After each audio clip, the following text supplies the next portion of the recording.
Notre récit prend racine dans une résidence cossue de Séoul, alors que le jour décline. Derrière la façade de l'un des appartements, on perçoit le murmure régulier d'un chiffon glissant sur le parquet. La raison en est simple.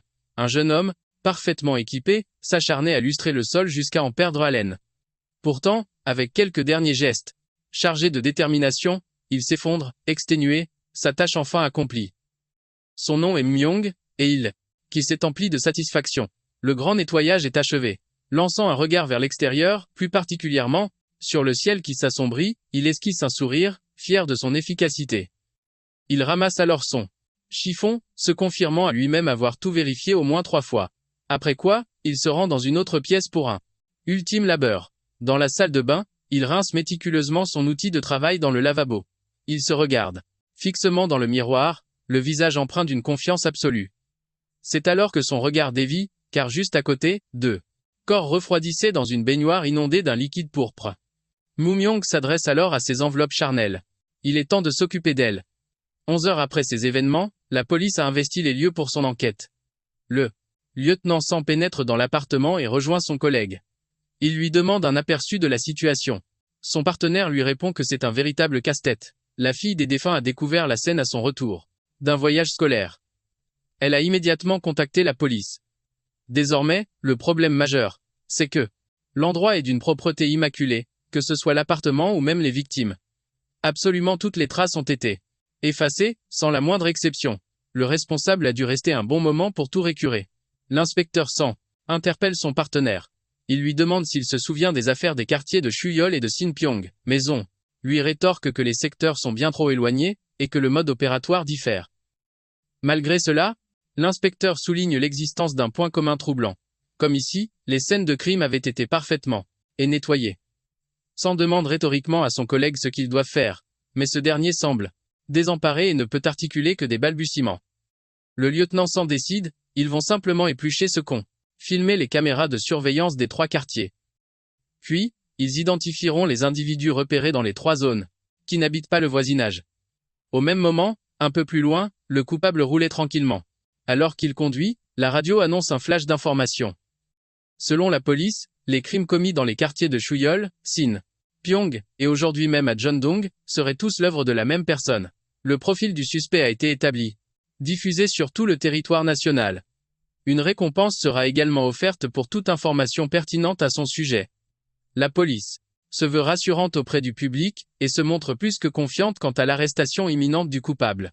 Une fois arrivé au bord d'un lac isolé, loin de toute civilisation, Myung s'étire après ce long trajet. Serein, il s'allume une cigarette qu'il n'achève même pas, avant de remonter dans sa voiture pour assister à la disparition du tout dernier élément compromettant. La voiture s'enfonce lentement mais sûrement dans l'étendue d'eau, jusqu'à disparaître. Assistant à sa plongée dans le lac tandis que le criminel, d'un geste nonchalant, attache ses cheveux. L'épave s'enfonce lentement dans les profondeurs, emportant avec elle les ultimes vestiges du crime atroce commis en cette journée funeste. Au cœur de la nuit, un épais brouillard a envahi les montagnes. Il se déchire par endroits, laissant apparaître une stèle gravée de l'inscription Jichon. L'endroit a tout d'un hameau de campagne, isolé de toute métropole. Une silhouette se fraye un chemin et passe devant la pierre gravée. C'est Myung. Il constate que le village est resté figé dans le temps. Il y a même encore cette satanée brume. Soudain, son regard est attiré par un détail. Alors comme ça, ils ont abattu l'arbre. Sanctuaire. Il n'en revient pas. Tout le village en prenait pourtant un soin jaloux, sous prétexte qu'il protégeait les lieux. Mais, furtivement, un homme s'approche de notre protagoniste par derrière. Et tandis que Myung est encore absorbé dans ses pensées, l'individu l'interpelle d'une voix sèche. « Qui êtes-vous » À ces mots, le jeune homme se retourne, surpris, mais son interlocuteur n'en démord pas. Il a posé une question. Pourtant, Myung ne semble pas le moins du monde intimidé, soutenant son regard avec insistance. C'est lui qui pose une question à son tour. « Vous êtes du village » Exaspéré par cette insolence, l'homme lui ordonne de répondre. La tension est palpable, et le regard de Myung commence à s'assombrir. La confrontation est interrompue par une voix de femme appelant son père, alors que ce dernier se lance dans une tirade d'insultes envers Myung. La jeune femme supplie qu'on excuse son père. Il n'a plus toute sa tête, explique-t-elle. Tentant de le calmer, elle lui promet de rentrer manger des biscuits, pour qu'il laisse ce monsieur tranquille. Myung, quant à lui, assiste à cette scène déconcertante sans prononcer un mot. La jeune femme demande à son père de l'attendre un instant. Il veut discuter un peu avec notre héros. La situation étant désormais apaisée, elle se retourne vers Mumyong et s'excuse une nouvelle fois. Vous avez dû avoir peur. Toujours un peu décontenancé par la scène, il répond sans le moindre détour. Que non, pas vraiment. La jeune femme remarque alors sa tenue et lui demande s'il est venu pour une randonnée. Le jeune homme esquisse un sourire et explique qu'il est venu ici pour s'installer. Un silence lourd s'installe, et le regard du vieil homme ainsi que celui de sa fille se fige instantanément. Cette dernière lui demande s'il compte s'installer avec pour seul bagage un simple sac à. Mumyong répond sobrement que sa grand-mère vit ici. Intriguée par cette révélation, la jeune femme l'interroge sur l'identité de cette grand-mère. Se rapprochant d'elle, il lui répond qu'elle s'appelle Kim Jeja. Une fois à sa hauteur, la jeune femme semble chercher dans sa mémoire le nom qu'elle vient d'entendre. Elle s'exclame alors, mais Madame Jeong est décédée il y a 3 ans. Tout près d'elle, Mumyong émet simplement un dénué de toute émotion, affirmant ne pas être au courant. Sa réponse jette un froid et semble mettre mal à l'aise la jeune femme. Un silence glacial et menaçant s'installe. Elle s'apprête à reculer, trahissant une panique naissante, mais Mumyong désamorce la situation en plaisantant, avant qu'elle ne puisse ajouter, d'un ton méfiant, qu'elle ne se souvient pas de l'avoir vue aux funérailles de Madame Jongja. Le visage de Mumyong se crispe lorsqu'elle lui demande s'il est bien son petit-fils. Visiblement gêné, il confirme, tout en admettant ne pas avoir été très présent.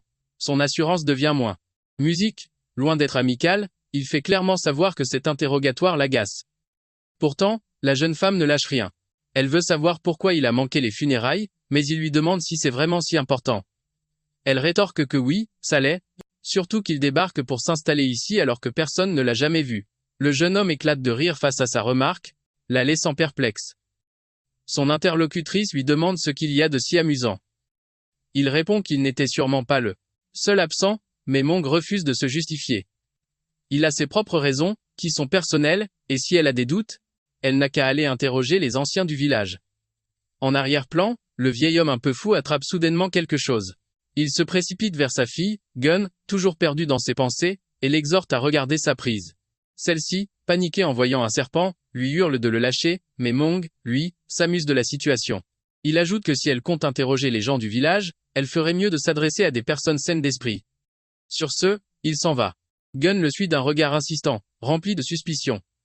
Un air énigmatique se dessine sur son visage alors il le regarde s'éloigner. Une fois arrivé à la maison de sa grand-mère, Mong sent que quelque chose cloche. Il a beau chercher partout, il ne trouve pas le double des clés que sa mamie était censée avoir cachées dessous. Mais alors que ses doigts effleurent à peine la clé, un doigt long et fin la pousse discrètement dans sa main. Mong, qui n'a absolument rien remarqué, est simplement soulagé de l'avoir enfin trouvée. Il se demande tout de même pourquoi elle avait si peur au point de la cacher si loin. Une fois à l'intérieur, les lumières s'allument sans la moindre difficulté. Le nouveau venu inspecte les lieux et ressent aussitôt une étrange sensation. Il fait couler l'eau du robinet, et son visage trahit sa totale incompréhension. Il coupe l'eau, se confirmant que la situation est vraiment bizarre. En y réfléchissant, il sait pertinemment que sa grand-mère est décédée, depuis maintenant 3 ans. Alors, comment se fait-il qu'il y ait encore de l'eau courante et de l'électricité dans la maison? Sans perdre une seconde, il éteint toutes les lumières. C'est en sortant une hache de son sac qu'il remarque que la maison est aussi impeccablement propre. Tous ces indices le poussent à croire qu'elle est toujours habitée par quelqu'un. Mong est contrarié. Il était venu ici pour trouver une planque. Mais c'était peu être une très mauvaise idée. Soudain, des coups violents sur le portail brisent le silence. Alerté par le bruit, Mong est sur le qui-vive. Il décide de dissimuler sa hache dans son dos, à portée de main. Il se dirige prudemment vers l'entrée, d'où proviennent les coups qui s'abattent sur le métal. Dehors, un groupe d'individus martèle le portail en pleine nuit. Le battant finit par s'entr'ouvrir, faisant cesser le vacarme. Mong reste sur ses gardes face à cette agitation. D'un ton direct, il leur demande simplement ce qu'ils font là. Un homme plus âgé prend alors la parole. Après l'avoir salué, il se présente comme le chef du village. D'après les rumeurs, il serait le petit-fils de Jongja. Mais avant tout, le chef exige de savoir comment il est entré, alors que le portail était verrouillé. Un silence glacial s'installe, alourdissant la tension devant la maison. Mong, de son côté, ne peut s'empêcher de se demander pourquoi ils sont venus si nombreux. L'un des hommes perd patience, et lui ordonne de répondre au chef, mais il est aussitôt interrompu par celui-ci. Le chef du village intime à ses hommes de se calmer. Gardons notre calme. Après tout, ils sont juste venus pour parlementer. Le chef s'adresse alors à celui qui se prétend être le petit-fils de Jongja. Que vient-il fabriquer ici et par où est-il entré? Eh bien, il a tout simplement escaladé le mur. Le chef ne s'attendait visiblement pas à une telle audace, mais l'inconnu enchaîne. D'ailleurs, il ne prétend rien du tout, il est le petit-fils de Madame Zhongja, puisqu'il l'est bel et bien. L'un des sbires empoigne alors Mumyong sans ménagement, en lui hurlant de respecter ses aînés.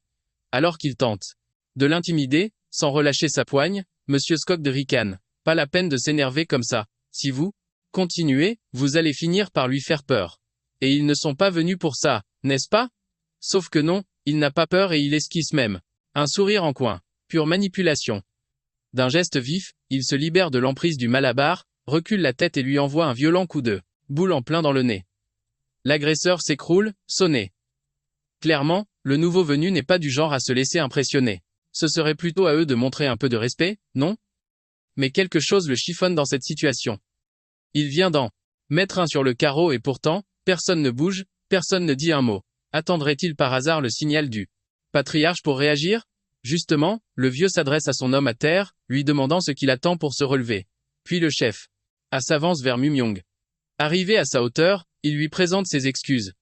Son ami s'est juste un peu emporté parce qu'il a le sang chaud, il ne faut rien y voir de personnel.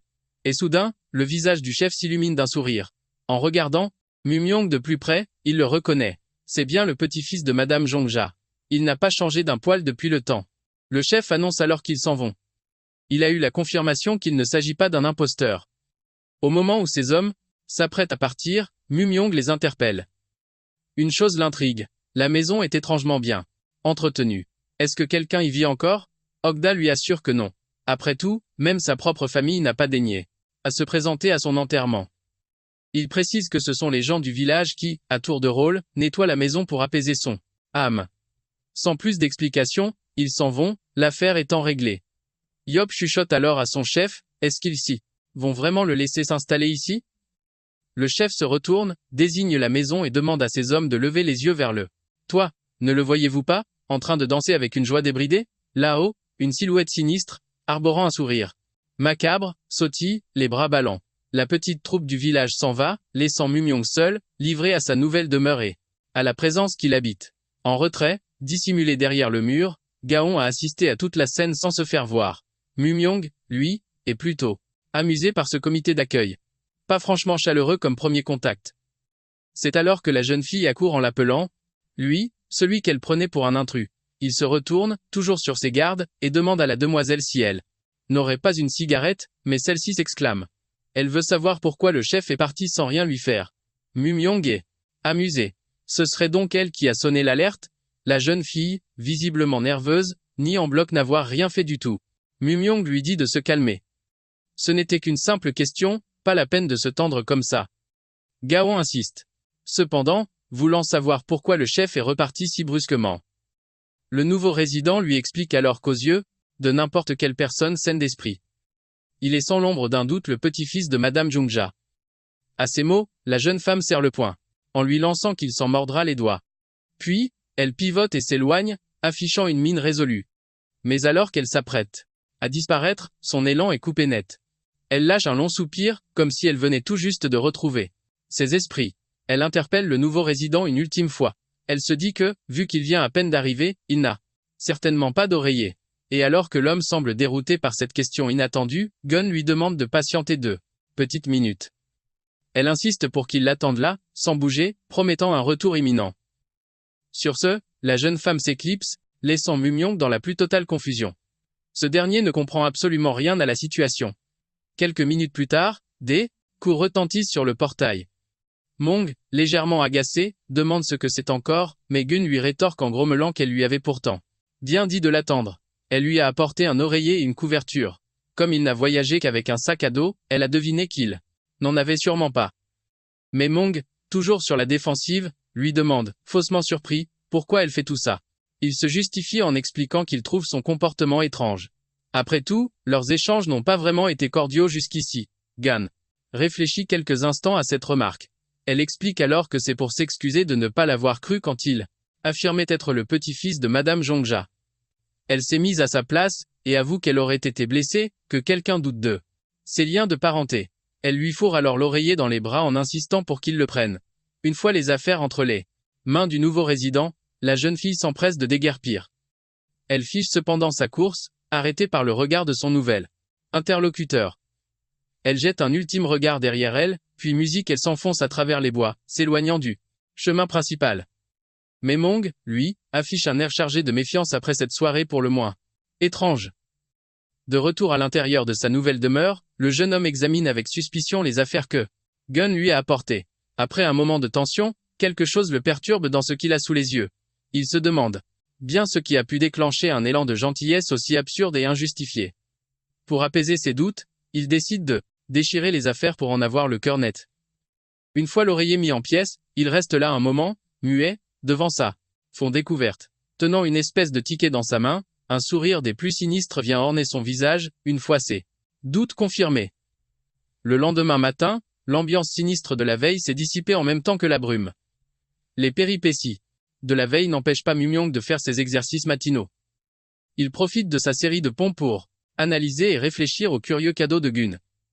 Une fois la 100e répétition achevée, notre héros met fin à son entraînement et se redresse. Il a beau y réfléchir, il ne comprend pas à quel jeu elle joue. Qu'est-ce que ce truc peut bien vouloir dire? Ailleurs dans le village, dans un poulailler, les animaux semblent particulièrement agités, à en croire le bruit qu'ils. Et pour une bonne raison, Yonop s'est introduit dans l'enclos des bêtes. Il se saisit alors de l'une des poules par le cou.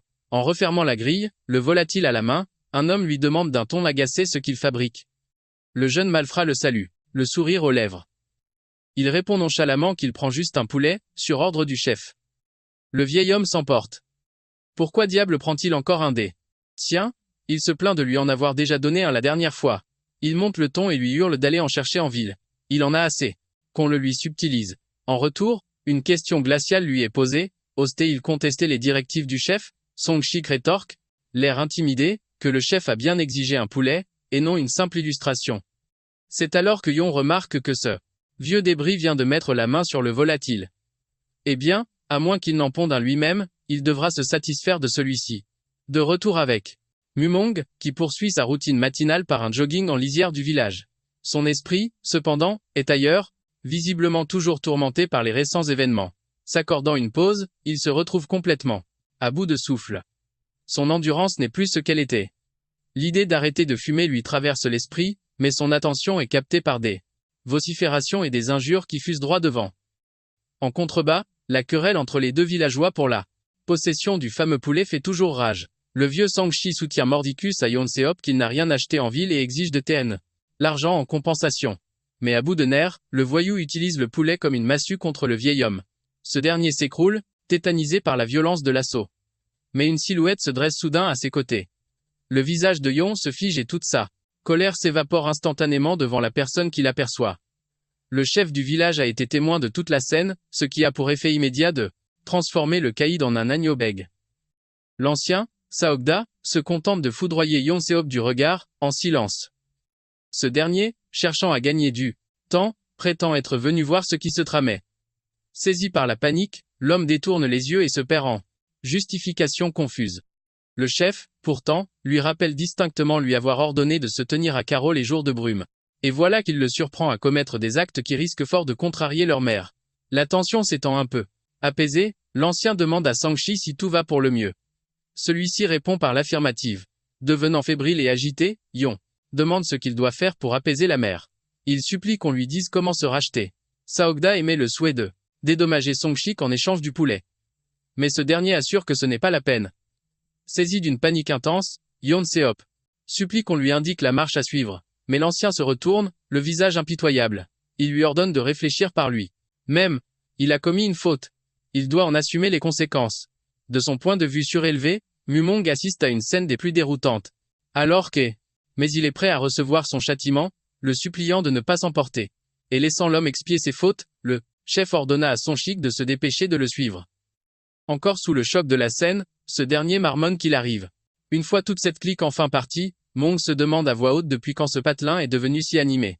Quelqu'un lui rétorque que ça a démarré juste après que son père et elle ont emménagé. Gen lui lance alors un avertissement. Aux nouveaux venus.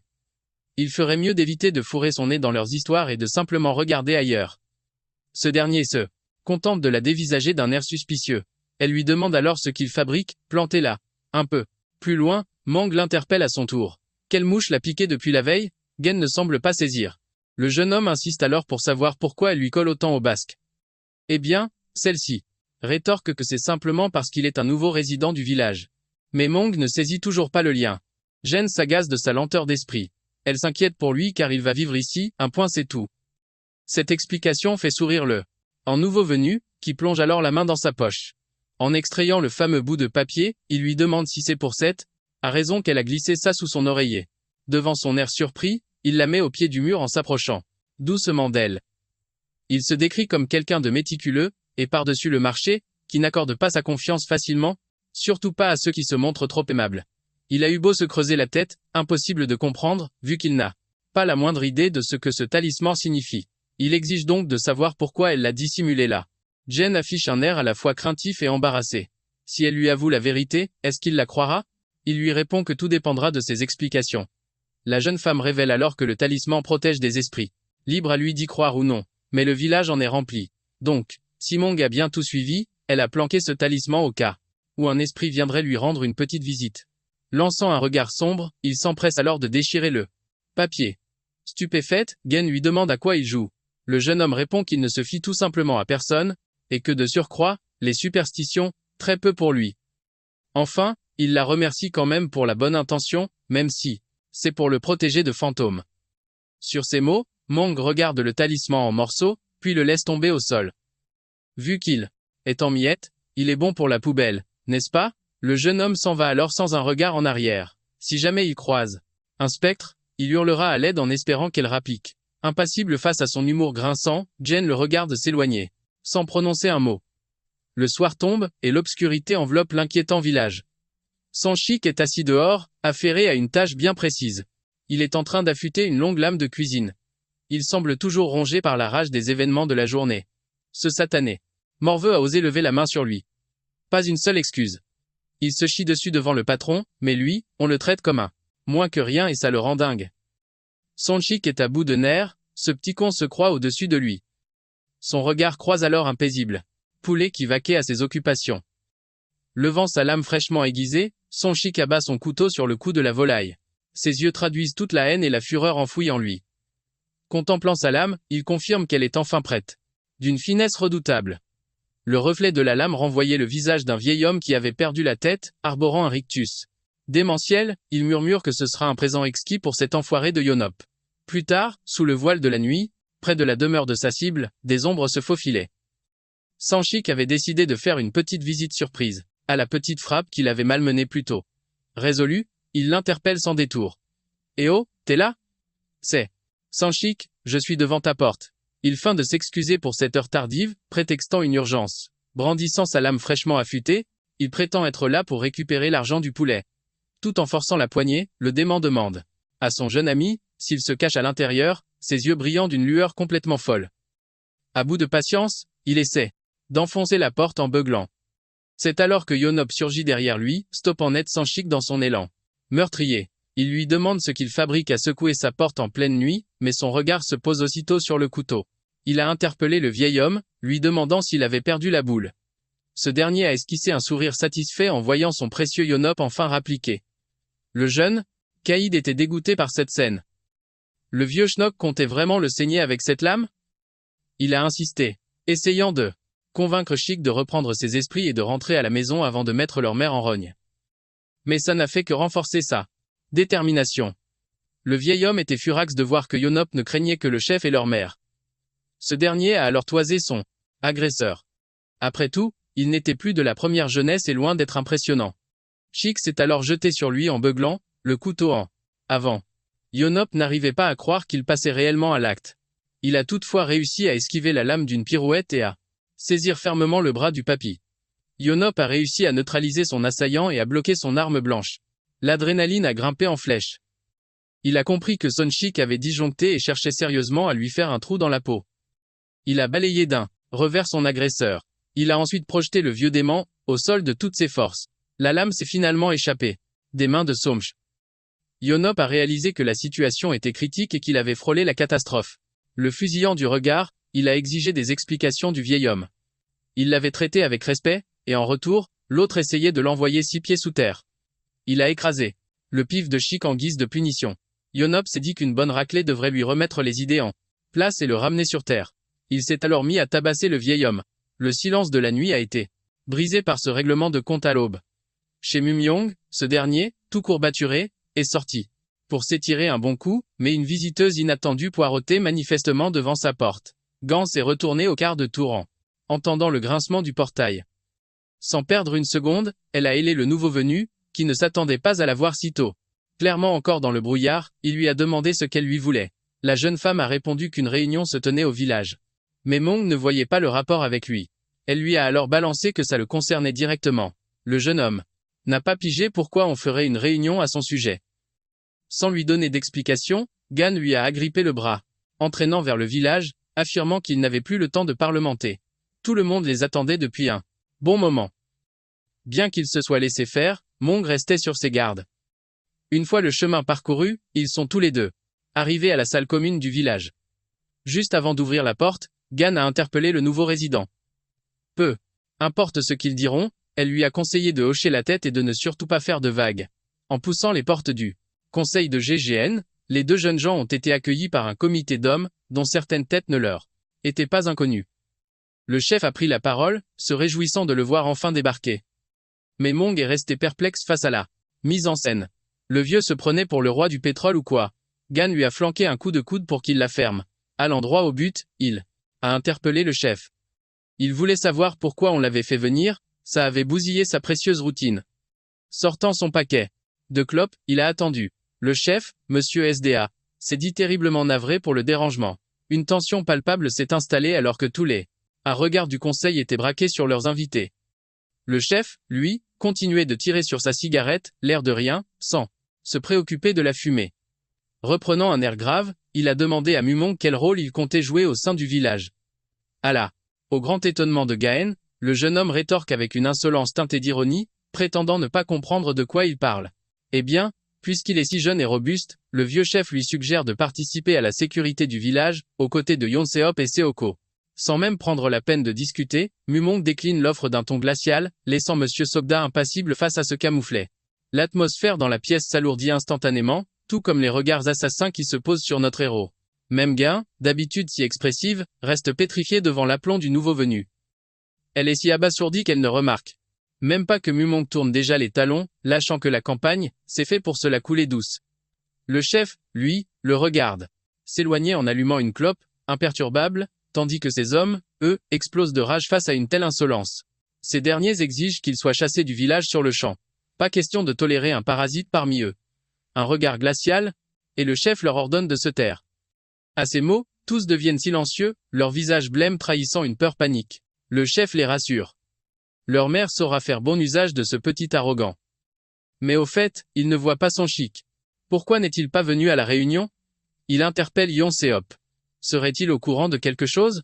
Celui-ci, hésitant et visiblement mal à l'aise, avoue qu'ils se sont querellés durant la nuit. Mais le chef souligne que c'est pour le mieux. Peu importe ce qui s'est passé, cela a protégé son chic. Ogda reste alors silencieux un instant, perdu dans ses pensées. Puis, il ordonne à ses hommes de disposer, car il doit adresser ses prières à leur mère. Aux abords du village, des appels se font entendre. Gain court à perdre haleine derrière notre héros. Elle l'interpelle en le vouvoyant, mais Mumong lui lance d'arrêter ses manières. La jeune femme s'exécute, s'arrêtant net, peinant à reprendre son souffle. Elle bredouille qu'elle ne connaît pas. Mais qu'elle ne connaît pas quoi au juste? Son nom. Qu'ils le lui disent, et elle arrêtera enfin de le vouvoyer. Notre héros se présente donc officiellement, il s'appelle Lee Mumong. Cette révélation arrache un sourire à la jeune femme. Mais se reprenant aussitôt, elle exige de savoir pourquoi il a rembarré le chef. Elle lui avait pourtant bien dit d'acquiescer à tout ce qu'il dirait. Mais Mumong se justifie, il n'avait aucune raison d'accepter. Il est venu ici pour s'installer, rien ne l'oblige à participer à leurs histoires. Sur ce, il sort une nouvelle cigarette, alors que Gain reste bouche bée. Face à son attitude désinvolte, à la limite de l'irrespect. Se ressaisissant, elle reprend la parole et lui conseille de ne surtout pas tenir tête au chef s'il a pour objectif de vivre tranquillement à Gon. Mais, absorbé par sa fumée, le jeune homme n'émet aucune réaction, ce qui a le don d'agacer son interlocutrice. Est-ce qu'il l'écoute au moins? Elle est sérieuse. Il pourrait s'attirer de gros ennuis. En tapotant les cendres de sa cigarette, Mumong coupe court au monologue de la jeune femme. Il trouve ce qu'elle vient de dire vraiment très intéressant. Pendant ce temps, près de la demeure du vieux Sogda, un petit poulet picorait en toute quiétude, au milieu d'étranges statues. Face à l'animal, le chef du village marmonnait de sombres incantations, tout en agitant un bâton rituel entre ses mains. Une fois l'objet chauffé au rouge, il le dépose à côté des autres, dans un réceptacle. Le visage de Monsieur Sogda se métamorphose alors, tandis que le volatile le fixe d'un air hébété. Soudain, la créature se désintègre, comme broyée par une force invisible. Une gerbe écarlate vient repeindre la scène. La pièce entière, statuette comprise. Dans une atmosphère funèbre et glaciale, le vieux patriarche s'enduit le visage de sang, avec une sérénité déconcertante. Affichant un rictus des plus sinistres, Monsieur Sogda remercie leur matriarche de leur accorder la rédemption. Quelque part, sur une route de campagne, bien des années auparavant, un homme conduisait tandis que des voix s'animaient à l'arrière, dans une joyeuse conversation. Un jeune garçon s'écrie qu'un jour, il sera policier, tout comme son père. Celui-ci interpelle alors son fils, Mumyong. Il lui explique que son métier est rude et périlleux, espérant le voir changer d'avis. Mais le garçonnet insiste, plein d'enthousiasme. Son but est de protéger ses parents. Il déclare vouloir devenir un justicier, qui châtie les méchants, aux côtés de sa famille. Son père lui fait remarquer que dans ce cas, ce n'est pas le métier de policier qu'il vise. S'il désire être celui qui inflige la sentence, alors il doit embrasser la carrière de procureur. L'enfant répète alors ce nouveau mot, à plusieurs reprises, avec une ferveur évidente. Son père, tout aussi fier, lui promet de travailler d'arrache-pied pour financer ses futures études. À la suite de cet échange, la mère se tourne vers son mari, mais il se contente d'esquisser un sourire silencieux. Le moindre mot. Non loin de là, le moteur d'une camionnette vrombit. Le véhicule s'ébranle et prend rapidement de la vitesse. Effectuant une marche arrière brutale, il fonce droit sur eux, la collision est imminente. Malgré la stupéfaction, le père aperçoit la camionnette juste avant l'impact. Pris de panique, il hurle à sa femme de protéger Mumyong. Elle serre aussitôt son fils contre elle, consciente de l'inéluctable. La camionnette emboutit avec une violence inouïe l'avant de leur voiture. Le père encaisse le choc de plein fouet, tandis que des milliers d'éclats de verre envahissent l'habitacle. Le petit Mumyong assiste à la scène, blotti et protégé dans les bras de sa mère. Devenu une épave incontrôlable, le véhicule se met à zigzaguer à vive allure, se rapprochant dangereusement des glissières de sécurité. La voiture termine sa course folle contre le bas-côté, dans un fracas de tôle froissée. Un son de pelle, raclant le sol, se rapproche de l'épave. À peine conscient, Mumyong essaie d'appeler sa mère, qui semble inanimée, puis son père, dont la respiration est un râle difficile et saccadé, gravement blessé. Surgissant par la fenêtre brisée, une faux vient se loger autour du cou de l'homme encore vivant. Un bruit sec et tranchant retentit, et l'assaillant murmure que le contrat est rempli. C'est alors que le silhouette s'émerge de l'ombre. L'un d'eux s'appuie sur le toit du véhicule, jetant un regard à l'intérieur avec un large sourire malsain. Ils demandent ce qu'ils doivent faire du gamin et de sa mère. À peine lucide, Mumyong surprend leur conversation. Ils vont se contenter de faire taire la mère, car s'en prendre à un enfant porte malheur. Prêt à étancher leur soif de sang, une pelle vient se placer contre la gorge de la femme. L'homme qui brandit l'outil souhaite ironiquement à sa victime de renaître au paradis. Le bruit de la lame s'enfonçant dans la chair met un terme brutal à ce souvenir funeste, laissant Mion livide après un réveil aussi traumatisant. Au même instant, au petit matin, dans la demeure de Sanchik, cette dernière peste, qui peut bien vouloir de la soupe de poulet au petit déjeuner? Sa fureur redouble en voyant son mari déjà en train de s'enfiler l'alcool dès le lever du jour. Mais trop absorbé par son verre, il l'ignore superbement. La vieille femme le réprimande alors sévèrement. Quelle mouche l'a piqué d'aller menacer Yonop avec un couteau? Et pour couronner le tout, le village entier est au courant. Prétend que c'est Sion-hop qui aurait dû y passer. Hongchi, exaspéré, ordonne à sa femme de se taire. Il ne veut plus rien savoir, mais elle s'entête. Il aurait simplement dû donner le poulet à Yop sans faire de vagues. De toute façon, il le méritait bien plus que cet individu abject qui a tenté de l'ôter la vie et qui s'imbibe d'alcool dès le lever du jour. En voyant la table, la patience de Sonchik s'évapore. Sa femme hurle, lui demandant pourquoi il agit ainsi. Il a bien failli être renié par leur mère. Mais y avait-il pire? Le vieil homme conteste. Tu parles d'une mère. Elle ne punit même pas le vaurien qui m'a défiguré. Alors que sa compagne semble anéantie, il continue de déverser sa haine. Il en a par-dessus la tête que Yonsup lui subtilise ses volailles et que le chef feigne de ne rien voir. Quittant la pièce, enragé, il lâche une dernière insulte. Village de malheur. Submergé par la peur, la femme s'empresse aussitôt de prier leur mère pour implorer son pardon. S'étant éloigné de sa demeure, Sonchik était bien décidé à s'envoyer jusqu'à la dernière goutte du soju qui lui restait. Il était là, à l'abri des regards, avachi sur un banc, accompagné de ses fidèles bouteilles. Entre deux gorgées, il rumine sa haine envers Yonsup, le chef, ou encore leur mère, et songe à tous les faire disparaître. Une voix féminine l'interpelle, lui demandant ce qu'il fait là. Face au vieil homme se tenait la jeune Gain, un panier entre ses mains. Un panier qui intrigue Sonshik, qui lui demande immédiatement ce qu'il y a dedans. S'asseyant sur le banc, elle répond que sa voisine lui a donné des pêches de son jardin. Elle propose de lui empeler une s'il le désire. Mais l'ivrogne, d'un ton pâteux, lui fait remarquer que sa maison n'est pas dans cette direction. Elle explique alors, avec un léger sourire, qu'elle était en route pour la maison de Mumyong, le nouveau venu. Comme il vit seul, il doit sûrement manquer de beaucoup de choses. Sonshik ne dit mot. Il se contente de vider sa bouteille en fixant Gain. Affichant une expression démente, il lance à la jeune fille en face de lui qu'elle est une sacrée manipulatrice. Cette dernière, confuse, suggère à Sonshik qu'il a peut être trop bu. Le vieil homme hausse alors le ton. Lui s'est fait amocher. Et elle lui parle de ce morveux qui vient d'arriver, saisissant un couteau, il hurle que ce village fait tout pour le faire sortir de ses gonds. Gain commence à paniquer et recule, le suppliant de se calmer, mais Sonshik exige une explication. Pourquoi cherche-t-elle à le mettre en colère? Sentant la tension monter, la jeune fille veut s'enfuir. Attrapant son panier, elle annonce au vieil homme qu'elle va le laisser tranquille et s'en aller. Soudainement, le vieil homme lui lacère la main. Gain, la main en sang, est tétanisée par cette agression qu'elle a subie et qu'elle ne comprend pas. Sonshik ne s'arrête pas. Il vocifère que maintenant qu'il y pense, tout est devenu étrange au village depuis que cette sorcière a emménagé. Il hurle que tout est de la faute de cette vermine, et qu'il va lui régler son compte. En proie à la panique, la jeune femme ne trouve comme seul échappatoire que de prétendre être possédée. Le vieil homme s'avance alors lentement vers Gain. D'un seul coup, il accélère, tentant de l'attraper, mais elle se met à courir à temps pour lui échapper. Cependant, Sonshik parvient à lui agripper les cheveux pour la retenir. Mais par un heureux hasard, la jeune femme s'enfuit en y laissant que quelques mèches. Le forcené ne compte pas en rester là. Une fois qu'il l'aura fait taire, il pourra enfin connaître la paix. Aux abords du village, Gon court pour sa vie, tentant d'échapper à un destin tragique. Mais la démence de Sonshik, qui la talonne, est implacable et sur le point de la faucher. L'homme arbore un sourire étrangement serein alors qu'il s'apprête, pourtant à ôter la vie d'une innocente.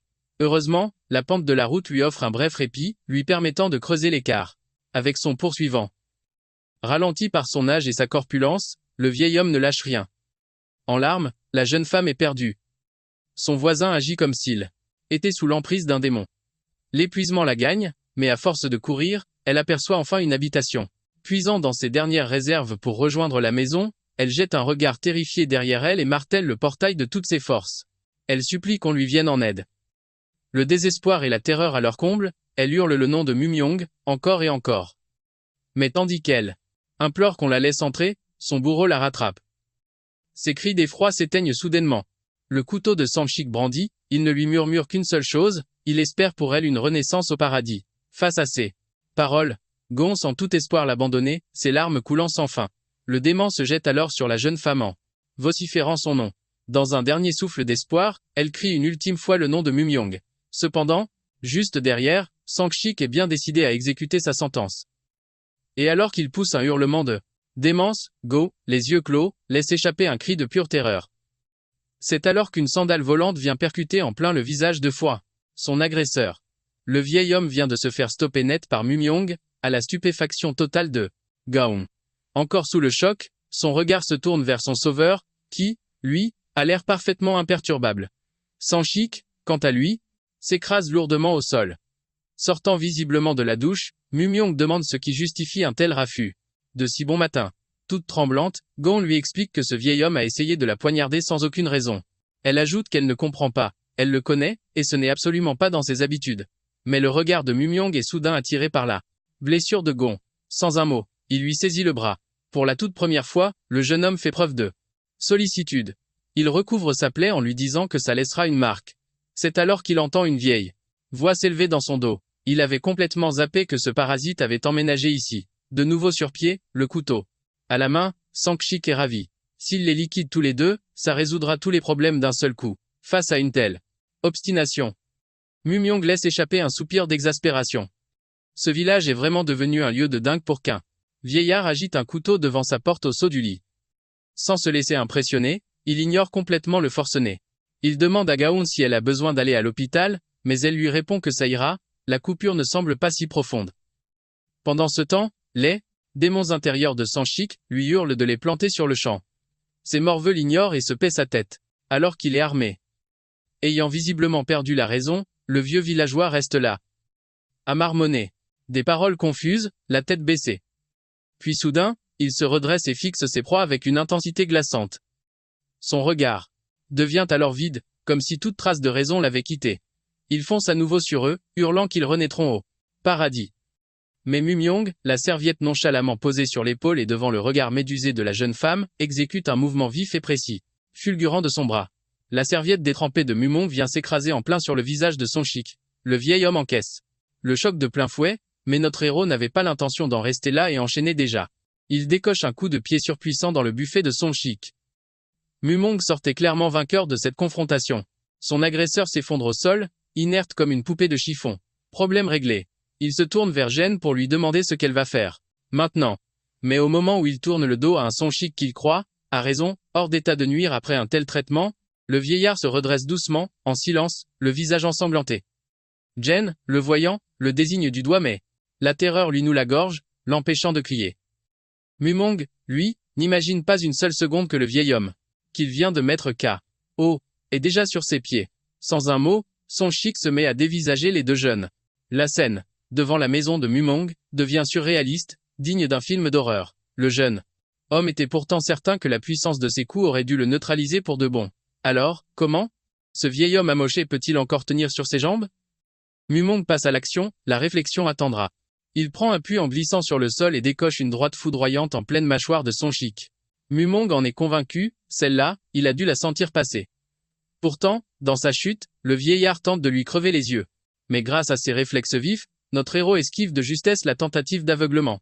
Il enchaîne avec une balayette fulgurante pour précipiter la chute de l'ancien. La tête de Sanshik heurte le sol la première. Et pourtant, ça ne semble toujours pas suffire. Encore conscient, le vieil homme, toujours possédé par la folie, refuse d'abandonner le combat. Une fois de plus, Sanshik essaie de se relever, mais au-dessus de lui, l'ombre de Mumong plane, bien décidé à en finir une bonne fois pour toutes. Il se jette sur lui et commence à l'étrangler avec sa serviette, espérant le faire sombrer dans l'inconscience. Avec une poigne de fer, Mumong serre de toutes ses forces, sans la moindre pitié. Mais l'autre continue de se débattre, cherchant à atteindre son visage, parvenant même à griffer de son ongle le menton du jeune homme. L'intensité du moment a fait perdre la raison à Mumong, qui resserre sa prise, encore et encore. Une voix lui hurle qu'il va le tuer s'il ne. Mais notre héros, totalement absorbé par l'affrontement, n'entendait plus rien. Le pouls de Sanshik faiblissait, et son corps s'affaissait doucement. Pourtant, il ne relâchait pas sa prise, un sourire féroce aux lèvres. Il continuait de serrer, avec une telle force que le cou du vieil homme semblait sur le point de céder. Gan, prise de panique, le suppliait d'arrêter. Il relâcha enfin la pression, laissant Sanshik s'effondrer, inerte, sur le sol. Notre héros tentait péniblement de retrouver ses esprits après cette montée d'adrénaline. Gun accourut vers lui, voulant s'assurer que tout allait bien. Témoin de cette scène surréaliste, elle lui demanda s'il était blessé et si Sanshik respirait encore. Mais, tout en reprenant son souffle, le jeune homme explosa. C'était quoi ce délire, sérieusement? Gun, tout aussi désemparé, ne savait que répondre. Notre héros était sidéré. Ce vieillard avait continué à se débattre, même après s'être évanoui et alors même qu'il était privé d'air, il avait encore trouvé le réflexe de viser ses yeux. Était-ce seulement humainement concevable? Gain partageait son et ses angoisses. Elle lui affirme qu'il est sous l'emprise d'un esprit. Il lui rétorque de cesser ses foutaises surnaturelles. Mais elle n'en démord pas. Après tout, il a été témoin de la scène. Comptait-il réellement ignorer ce qu'il vient de vivre? Elle soutient que des légions de fantômes errent ici.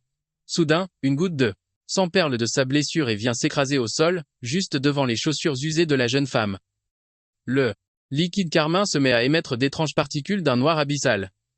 À l'insu de tous, un phénomène étrange se déclenche au contact de la tache de sang. Subitement, le cœur de Gen s'affole, la laissant complètement désorientée. En une fraction de seconde, son regard se vide, comme si elle était possédée par une force occulte. Plantée là, aux côtés de Mumong qui ne se doute de rien, elle paraît happée par une présence émanant de la maison.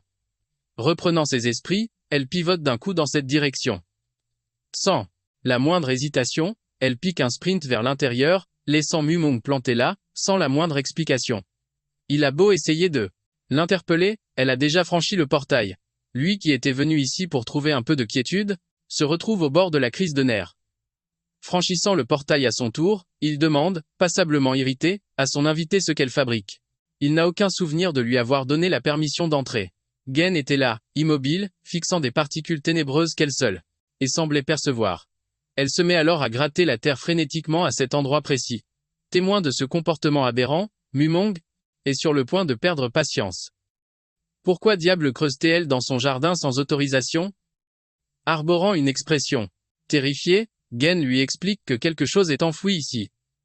En s'acharnant sur le sol avec encore plus de vigueur, elle finit effectivement par sentir quelque chose de dur sous ses doigts. Pétrifiée, elle annonce que la cible, ce n'était pas elle. Après avoir extirpé l'objet mystérieux de la terre, Mumong lui demande avec sarcasme si elle est possédée, elle aussi, par un de ses prétendus esprits. Mais Gen reste figée sur place un instant. Elle dévoile une urne scellée par des talismans. Puis, elle annonce à Mumong que la malédiction ne la visait pas elle, mais bien lui. Notre protagoniste examine avec méfiance l'objet qu'on lui présente, mais il a beau scruter la poterie. Il n'a pas la moindre idée de ce que c'est, ni à quoi cela peut bien servir. Gen l'éclaire sur le sujet. Elle ignore pourquoi c'est enterré là, mais il s'agit d'une offrande destinée à jeter une malédiction. La jeune femme est convaincue que des intentions funestes sont scellées à l'intérieur, alors, elle propose de la détruire par le feu. Cependant, Mumong est piqué par la curiosité. Des intentions funestes, vraiment? Ce dernier frappe alors l'urne, qui tombe et se fracasse au sol. Le regard de Gen se fige d'effroi. L'objet venait d'éclater en 1000 morceaux, ce qui met la jeune femme hors d'elle.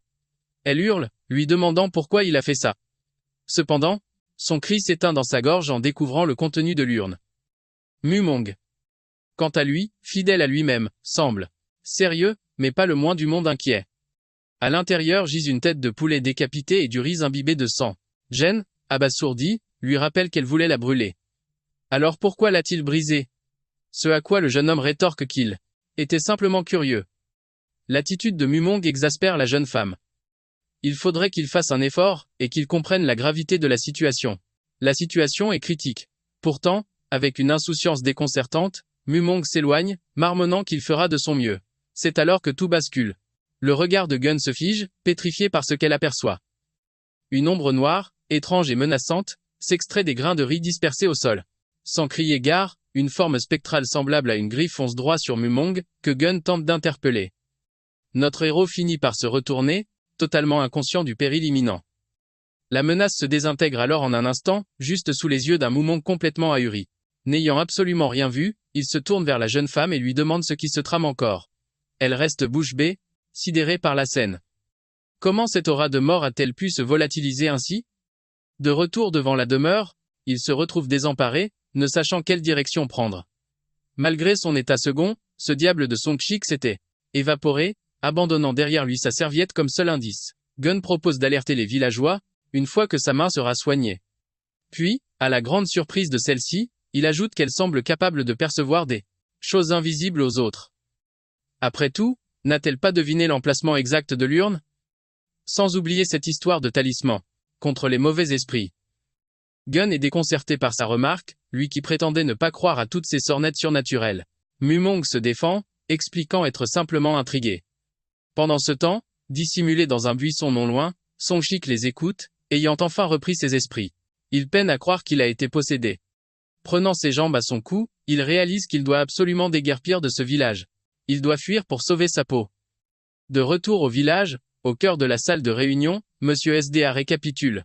Les faits, Gun aurait été attaqué par Songshik, armé d'un couteau.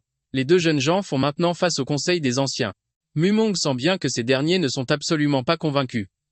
L'épouse de Songshik, quant à elle, proteste avec véhémence, hurlant à qui veut l'entendre que son mari est un homme de bien. Jamais il n'aurait commis un tel acte. Nos deux protagonistes ne savent plus comment s'y prendre pour convaincre l'assemblée de leur sincérité. Gun, l'air abattu, semble résolu à se murer dans le silence. Mais Mumong l'observe, son regard calculateur habituel aux aguets. Soudain, il saisit le bras de la jeune femme.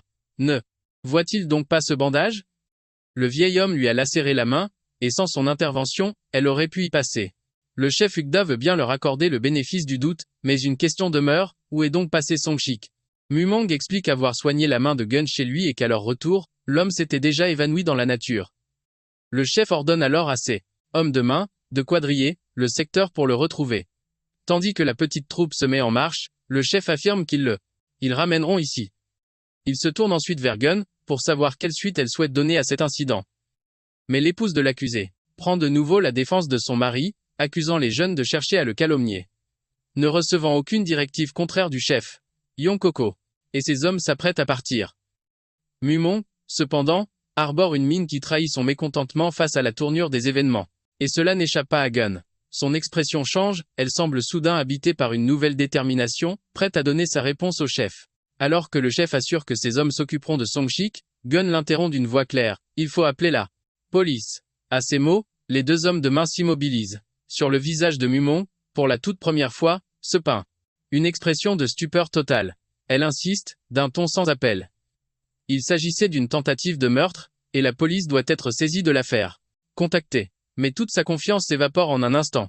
La jeune femme se sentait écrasée par des regards accusateurs, prêts à la dévorer pour ce qu'elle venait de suggérer.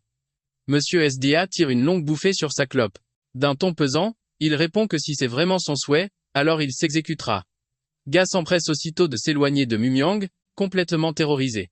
Elle fait machine arrière, affirmant que c'est à leur mère de gérer les affaires du village. Malgré la présence rassurante de Mumong à ses côtés, Gun répète que c'est la meilleure décision à prendre. Bien que son corps, lui, trahisse le fait qu'elle ne croit pas un mot de ce qu'elle dit. Quelques instants plus tard, la réunion se terminait. Tout le monde se dispersait, puisque Gen avait finalement tranché. Mais Muang, lui, était discrètement adossé au mur, à l'abri des regards, le temps de s'en griller une. Il surprend alors une conversation avec le chef Ogda. Ce dernier demande des nouvelles à la femme de Sonshik, et celle-ci tente une nouvelle fois de défendre son mari face aux accusations insistantes. Est-ce qu'il compte vraiment gober les paroles d'un voyou qui vient à peine de débarquer au village? Le chef explique que le croire, ou non, n'y changera rien. Leur mère a offert une seconde chance à son mari, mais il s'est tout de même laissé embobiner. Mong écoutait tranquillement leur échange avant que la dame ne redouble d'efforts pour protéger son époux. Chef rétorque qu'il a prié et tout fait pour que Sonshik s'en sorte, mais il a tout fichu en l'air tout seul. Leur mère va très certainement le sanctionner. Sortant de ses gonds, la vieille crie que c'est du grand n'importe quoi et qu'en plus, il a sûrement déjà mis les voiles. Mais Ogda ne s'en inquiète pas. Leur mère ne laissera pas filer quelqu'un qui était sous emprise. Sa cigarette à peine consumée, Mum l'écrase d'un pas lourd. Notre héros s'attache les cheveux et s'en va, déterminé à endosser le rôle de juge et de bourreau dans cette affaire. Une fois la nuit tombée sur le village, des bruits de pas résonnaient dans les alentours. C'était Sonshik, en pleine cavale nocturne. Ce dernier courait, complètement paniqué. Il ignore pourquoi, mais il a beau s'éloigner, il n'arrive pas à quitter ce fichu village. Puis un caillou vient stopper sa course, et le vieil homme s'étale misérablement au sol. Complètement abattu et humilié par les événements, il serre le poing de frustration. Il lâche ensuite toute sa haine en martelant le. On pouvait entendre dans la forêt des cris demandant pourquoi on lui faisait subir tout ça. Au bord de la folie, il ne comprend pas pourquoi il se retrouve en pleine montagne alors qu'il a suivi la grande route. Il a vécu toute sa vie ici. C'est impossible qu'il se soit paumé. Bordel, même un fils reste un fils, non? Est-ce que leur mère est vraiment du genre à les jeter dès qu'ils deviennent un peu vieux, malades ou inutiles? Toute sa vie, il a vécu pour elle, et voilà comment elle le remercie. Sonshik lâche un mollard de dégoût. Perdant peu à peu la raison, il se met à ricaner tout seul au milieu des bois. À genoux et résigné, il murmure que c'est bon, il a compris, alors que des pas s'approchent lentement de lui. Song se retourne calmement vers la source du bruit, et devine que c'est leur mère qui l'envoie. Mong s'avance alors vers Sonshik, qui lui demande de le raccompagner au village. Il aurait quelque chose à y faire. Malheureusement, notre héros lui répond que ça ne va pas être possible. Lui aussi a quelque chose de prévu. Sonshik fixa la hachette dans la main de Mumyong, et la terrible vérité commença à poindre. Le vieil homme se mit à ricaner. Ah, ce cirque n'en finira donc jamais, il allait perdre la tête. Mais Mumyong rétorqua au vieillard qu'il n'avait que faire du paradis, car une place bien chaude lui était réservée en enfer, et il comptait bien l'y expédier. Sonshik, reprenant ses esprits, sentit la douleur le submerger de toutes parts. Il insista, voulant comprendre pourquoi Mumyong lui en voulait à ce point, ce qu'il avait bien pu lui faire. Était-ce un ordre du chef? Notre héros semblait perplexe. Avait-il vraiment besoin de se justifier après les événements de ce matin? Il lui intima alors d'arrêter ses simagrées. C'était sans doute pour cette raison que leur fameuse mère l'avait guidé jusqu'à lui. Mais Mumyong commençait à en avoir sa claque de tous ces gens et de leur satanée mère. Perdant patience, il fit tournoyer sa hachette, un geste qui glaça le sang du vieil homme. Intimidé, ce dernier tenta de le raisonner, la montagne est immense. Comment expliquer, alors, qu'il ait pu le retrouver sans même savoir où il se cachait? Le jeune homme éclata d'un rire, tonitruant devant une telle absurdité. Était-il sérieusement en train d'insinuer que leur mère y était pour quelque chose? Mumyong s'approcha, lentement de sa proie, lui demandant comment il s'y était pris ce matin. Le vieillard, lui, n'avait pas la moindre idée de ce dont il parlait. Mais Mumyong gagnait en assurance en voyant son adversaire désarmé.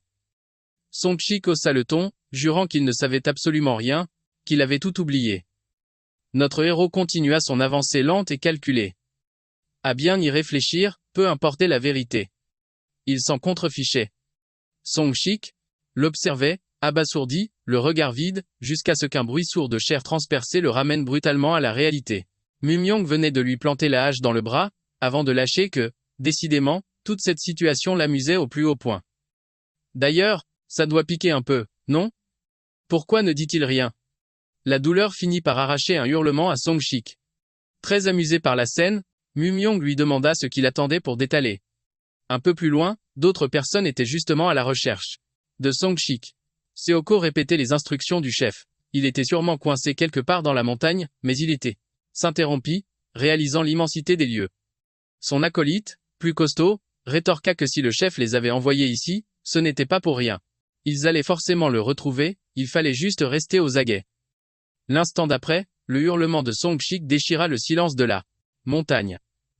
Les deux hommes de main ne purent ignorer un cri aussi perçant et se demandèrent aussitôt à qui il pouvait bien appartenir. Yonop et Seoko échangèrent un regard entendu, et décidèrent d'un commun accord d'aller voir. Ils prirent alors la direction de la provenance du son. Et là-bas, justement, Song Shik courait pour sa vie. À bout de souffle, il comprit qu'il ne pourrait pas échapper à son bourreau, pour qui tout ceci n'était qu'un jeu cruel. Désespéré, Song Shik cherchait une issue. Agissait-il sur ordre du chef? Ce à quoi Mumyong répondit par la négative. Comme il l'avait déjà dit. Il trouvait simplement la situation des plus divertissantes. Le vieil homme refusait de le croire, cela ne pouvait venir que du chef. Mais notre héros commençait à perdre patience et lui répéta que non. Fonçant sur Song Shik, il martela une dernière fois qu'il faisait ça par pur plaisir. D'une seule main, il bouscula le vieillard, le forçant à pivoter. La proie se retrouvait maintenant dos au chasseur, incapable de voir le coup qui se préparait. Soudain, un bruit de boucherie fit se décomposer les traits du visage de Song Shik. Et pour cause, Mumyong venait de lui planter la hachette entre les deux omoplates, un sourire sadique aux lèvres. Le plaisir sadique de l'un contrastait violemment avec la terreur et la douleur de Song Shik. Les larmes perlant, aux yeux, le vieil homme ne laissait échapper que de faibles râles. Son bourreau s'empressa alors de lui bâillonner la bouche. S'il criait encore, ça allait attirer l'attention, alors il avait intérêt à faire preuve de discrétion. Mumyong retira sa main, mais avertit Song Shik de ne pas piper mot. Au moindre son, il lui réglerait son compte. Définitivement. Pour toute réponse, le vieillard hocha la tête en silence, comme convenu. Seul le bruit sinistre de la hache quittant la chair se fit entendre, et Song Shik s'effondra au sol, retenant son cri. Il luttait de toutes ses forces, mais des gémissements de douleur lui échappaient malgré tout. Mumyong était stupéfait par une telle résistance. Il était si touché qu'il décida de lui accorder une chance. Pointant un arbre du doigt, il demanda à sa victime si elle le voyait. Bien. Dans sa grande générosité, s'il parvenait à l'atteindre, il aurait la vie sauve. Allez, à son signal. 1, 2, 3, partez. N'ayant d'autre choix, Song Shik parvint à se remettre debout, sous les applaudissements de son tortionnaire. Incroyable, il devait vraiment s'accrocher à la vie. Terrorisé, souffrant le martyre, Song Shik implora le pardon de sa mère, priant pour que, dans sa grande clémence, elle lui pardonne et châtie cet individu, qui se jouait d'elle et de ses enfants. Le vieil homme entama alors sa marche vers une liberté illusoire. À moitié conscient, peinant à tenir sur ses jambes, il ne lui restait que quelques pas. Mumyong nota qu'il s'en sortait plutôt bien. Cependant, il ferait mieux de ne pas trépasser avant d'atteindre la ligne d'arrivée. Un bruit sourd et macabre vint éteindre la dernière étincelle de vie de Song Shik. Dans un dernier souffle, il appela Mumyong d'un nom étrange, la Grande Faucheuse. Une appellation que ce dernier ne parut pas saisir. Et c'est ainsi que Song Shik s'effondra au sol, sans vie. Son meurtrier, quant à lui, aurait aimé que le jeu dure plus longtemps, mais des troubles faits approchaient. À quelques mètres de là, Yonseop et Seoko tentaient de localiser la provenance exacte du cri. Mumong, agacé, regarda le cadavre du vieil homme. Fichu contretemps, il était trop tard pour tenter de le dissimuler. Les hommes du chef ratissaient les environs et Seoko indiqua à son acolyte que le bruit venait de par là. Écartant un buisson, il tomba nez à nez avec une bien mauvaise nouvelle. Faisant face au cadavre encore tiède de Sonshik, il informa Yeonseop que celui qu'il cherchait venait de rejoindre le paradis. Le jeune voyou n'en revenait pas. Tout ce bazar pour finir par clamser en pleine montagne. Quel guignol! Il se doutait que ça finirait ainsi dès l'instant où il avait fait le malin avec son couteau. Mais à ces mots, le visage de Seoko s'assombrit. Ce dernier déposa calmement sa batte sur le sol. Puis, soudainement, il décocha un direct en pleine face de Yeonseop, l'envoyant valdinguer de toutes ses forces, à travers les bois, jusqu'à ce qu'il s'écrase lourdement au sol. Seoko lui rappela sèchement d'avoir un peu de respect pour les défunts, lui rappelant que leur mère les observait constamment. Yeonseop s'empressa de s'excuser. Il avait compris la leçon. Le colosse lui ordonna alors de se relever. Ils allaient réciter une prière avant de repartir, et de prévenir le chef. Dissimulé derrière un arbre, Mumong observait discrètement la scène. Seoko se mit en position de prière, et décrète qu'ils vont prier pour le repos de l'âme de Sonshik. Pendant ce temps, Yeonop tentait de stopper le sang qui s'échappait de là où son complice l'avait corrigé. Ce dernier se retourne, le fusillant du regard. Il venait de lui ordonner de prier. Intimidé. Le jeune malfrat obtempère sur le champ, terrifié à l'idée de se manger une autre baffe. Les deux compères se mettent alors à réciter une prière, devant la dépouille encore tiède de Songshi, gisant au sol. Notre héros, en observateur, se retrouvait dans une sacrée panade. Ils avaient bien vu qu'il avait été descendu par une arme, et s'il décidait d'appeler les flics, ça allait devenir compliqué. Peut-être ferait-il mieux de leur régler leur compte, ici et maintenant. Sauf que le colosse et ses 200 kilos risquaient de ne pas se laisser faire. Et zut, tout ça était de sa faute, simplement parce que il avait trop joué avec le feu.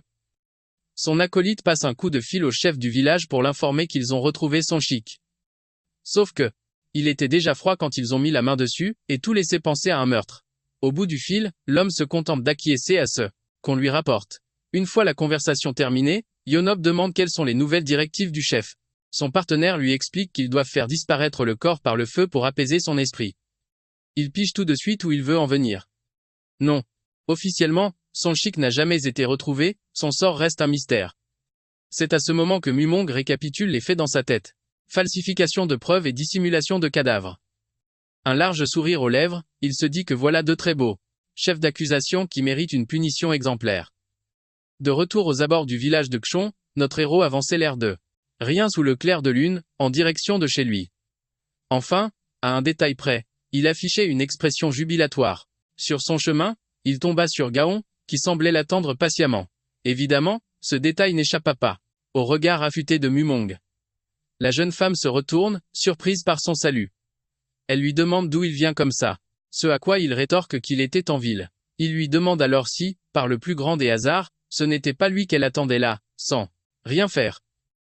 Piquant un phare, Gaon prétend que c'est une pure coïncidence. Elle était juste sortie prendre l'air. Changeant de sujet, elle devine qu'il a dû apprendre une bonne nouvelle, mais il lui demande ce qui lui fait dire ça. Elle lui répond qu'il a l'air particulièrement heureux, elle l'a même vu sourire. Forcé de trouver une excuse, le jeune homme la pointe du doigt d'un air taquin. Il suppose qu'il commence sans doute à apprécier sa présence, et qu'il s'est mis à sourire sans même le réaliser. Toute gênée, elle lui reproche de se moquer d'elle. Mais du coup, Mumong lui redemande la véritable raison de sa présence. Après une petite hésitation, Gaon finit par avouer qu'elle a sûrement dû passer pour une folle à ses yeux en refusant de prévenir la police. Se rapprochant de lui, elle tenait simplement à en reparler pour dissiper ce malentendu. Et soudain, le visage de Gaon se fige de terreur, laissant un silence pesant s'installer. La voilà qui détourne le regard, sans raison apparente. Un détail que le jeune homme remarque immédiatement, même s'il n'y comprend rien. Sur ce, Gaon annonce qu'il se fait tard et qu'elle va le laisser et rentrer chez elle. Mais Mumong l'interpelle pour la rassurer. Il lui affirme n'avoir jamais pensé, pas une seule seconde, qu'elle était folle. Chacun a ses propres raisons d'agir comme il le fait, que ce soit elle ou lui. Ne lâchant qu'un simple merci en guise de réponse, la voilà qui s'empresse de fuir son prince charmant. Complètement paniquée, elle a dû rêver, c'est la seule explication. Sonshik est censé s'être volatilisé du village. Alors comment est-ce possible de le voir là, juste maintenant, posté derrière Mumyong? Pendant ce temps, au loin dans la forêt, une colonne de fumée s'élevait dans le ciel. Et pour cause, d'énormes bûches s'alimentaient un four crématoire qui tournait à plein régime. Sestoko, lui, était en pleine conversation avec le chef du village. Il s'apprête à incinérer Sanchik, mais une question le taraude. Croit-il que ce meurtre est l'œuvre de leur mère? Parfait, message reçu. Ils régleront cette affaire avant de retourner au village. Une fois l'appel terminé, Yonop demande ce qu'ils doivent faire à présent.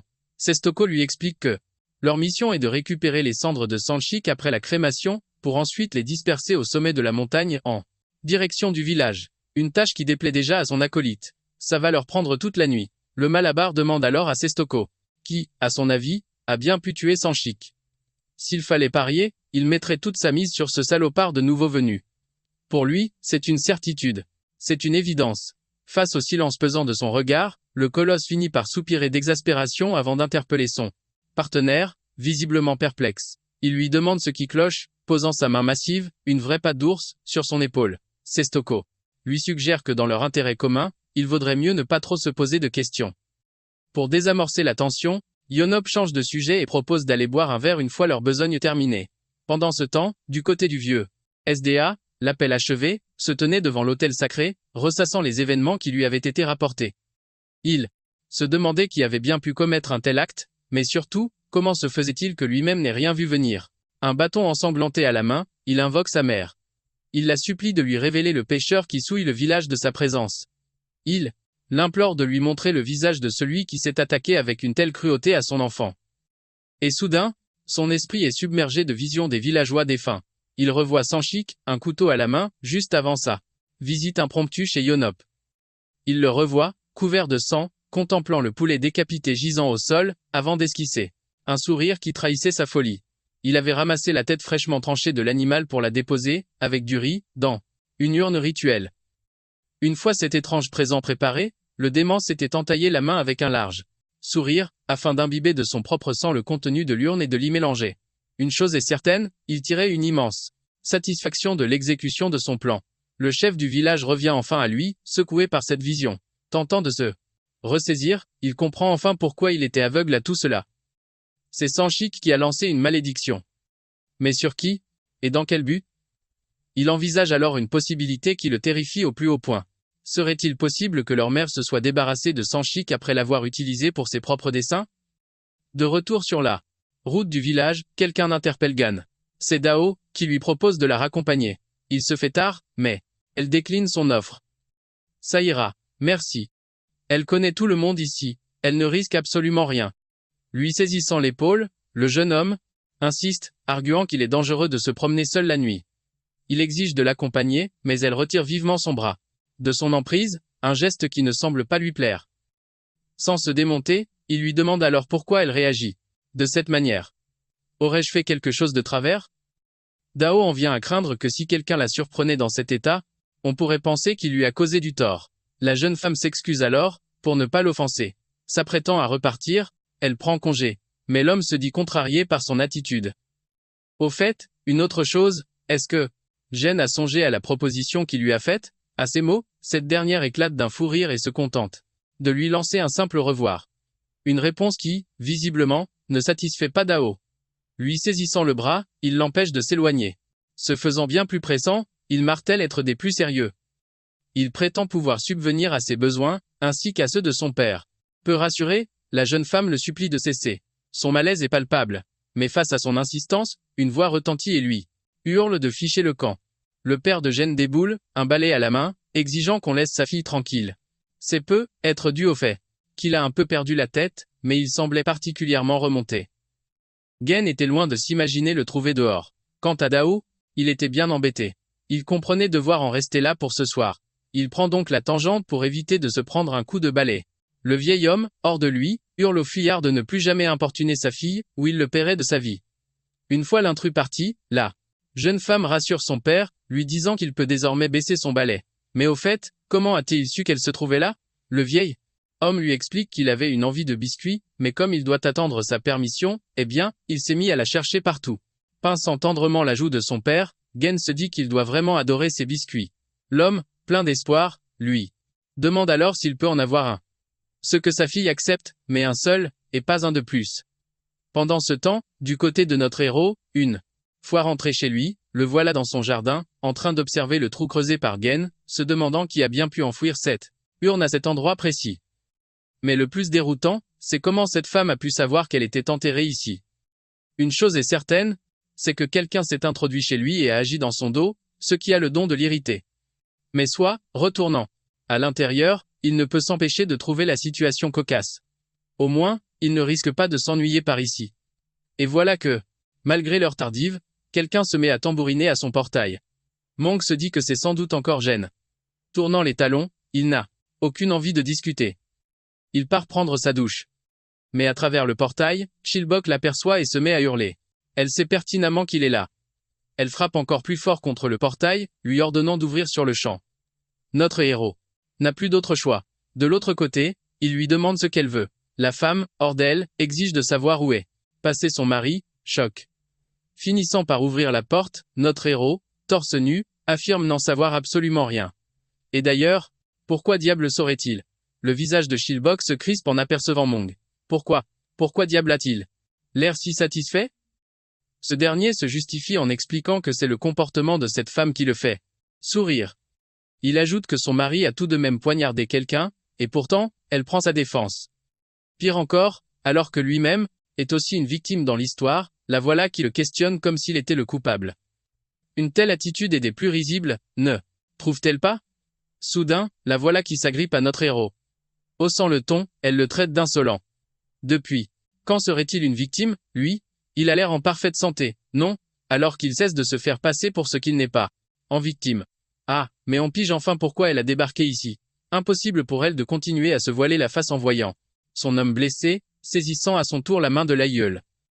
Il la rejette, écœuré par ces anciens qui s'imaginent que l'âge leur donne tous les droits, sous prétexte de leur grand âge.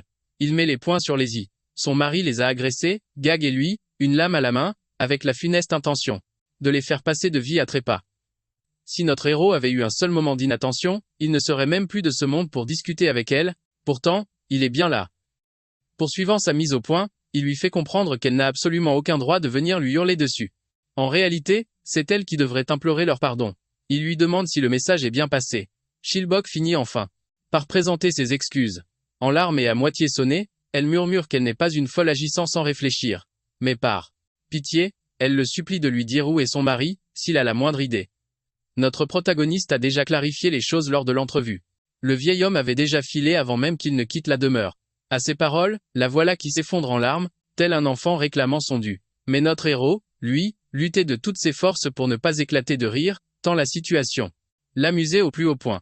Yo tout le monde! Ça y est, la première grosse vidéo de la chaîne est là, marquant le début des formats d'1 heure, à quelques minutes près, mais on ne va pas chercher la petite bête. Pour la vidéo du jour, j'étais particulièrement chaud, car c'est celle qui inaugure la transition des réglages audio, et peut être aussi un gain en volume et en émotion dans la narration. Enfin, c'est du moins mon ressenti de départ. Je trouve qu'elle se distingue déjà un peu des 2 toutes premières vidéos côté narration, même s'il reste une tonne de trucs à améliorer. Je l'ai bien noté. Et je vais bosser là-dessus. Mais quoi qu'il en soit, ça commence déjà à ressembler un peu plus à du bon récap. Sinon, le manhwa du jour, c'est une pépite que j'ai dénichée il n'y a pas si longtemps et qui m'a tout de suite captivé. Du coup, je me suis lancé direct dans la production de la vidéo juste après ma lecture. C'est assez différent des récaps classiques car il s'agit d'un thriller, donc on a moins d'action pure et plus d'intrigue avec une dimension d'enquête. Mais c'est un genre de webtoon que j'ai vraiment envie de développer sur la chaîne. Je vais donc essayer de dégoter d'autres pépites dans ce style pour de futurs récaps. D'ailleurs, bon, le manhwa n'est pas terminé, donc je n'ai aucune idée du nombre de chapitres qu'il aura au total, mais il n'est pas exclu que je m'attaque à la suite, car je l'adore vraiment.